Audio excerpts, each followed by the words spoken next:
Գյումրիում Մայր Հայաստանի հուշահամալիրի կառուցման աշխատանքները սկսվել են 1973 թվականից։ Այդ տարիներին Լենինականի գլխավոր ճարտարապետ Ռաֆայել Եղոյանի նախագծով։ Նախատեսվում էր այս տարածքում կառուցել միայն անմար կրակով անհայտ զինվորի գերեզման, բայց ընթացքում նախագիծը փոխվում է եւ Երևանի հաղթանակի զբոսայգու համար կառուցված Մայր Հայաստանի հուշարձանը տեղադրվում է Գյումրիում։ Արձանի հետևի մասում պատկերված է հունական դիցաբանության վրեժխնդրության աստվածուհի Նեմեսիսը։ Նա նայում է Թուրքիային։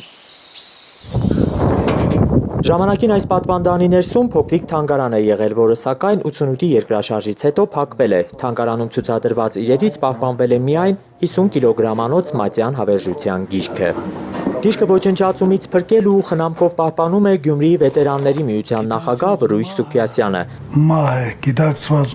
անմահություն է։ Այս էջերում գրված են 1941-ից 45 թվականներին Լենինականից ռազմաճակատ մեկնած ու չվերադարձած մարդկանց անունները։ Բոլորի անունները մեկ առ մեկ կատ է Գյումրի քաղաքից, քանի ոգի մասնակցել պատերազմին։ Սկզբից գտնվել է Մայր Հայաստան հուշահամալիրի պատվալում։ Ընդեղից բերել ենք մենք ստեղ։ Հսկա գիրքն ունի մետաղական կազմ, դիմերեսին պատկերված է խոյաձև սուր։ Երբեմն վետերանների միություն այցելողները գիրքը շփոթում են ավետարանի հետ։ Որոշ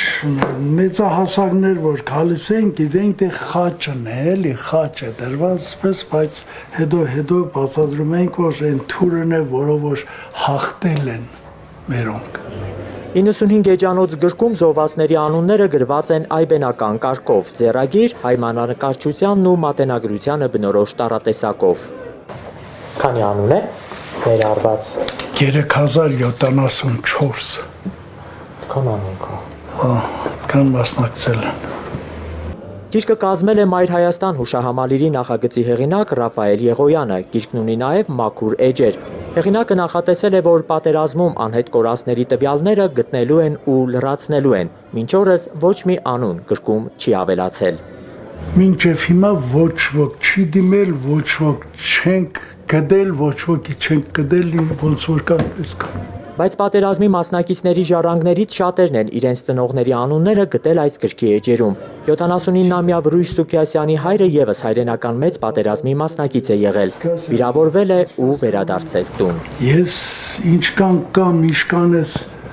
վետերանների միությունը կա, գիրքը պիտի ստեղ գտնվի, ոչ միտեղ չպիտի գնա։ Հետագայում եթե ես չեղա ինչ կլինի այդ արդեն թող Աստված որոշի։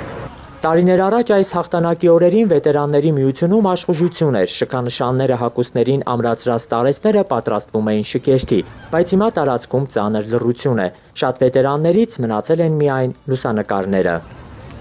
Ալեքսանդր Սարգսյան, Նորայր Հակոբյան, Հայլուր։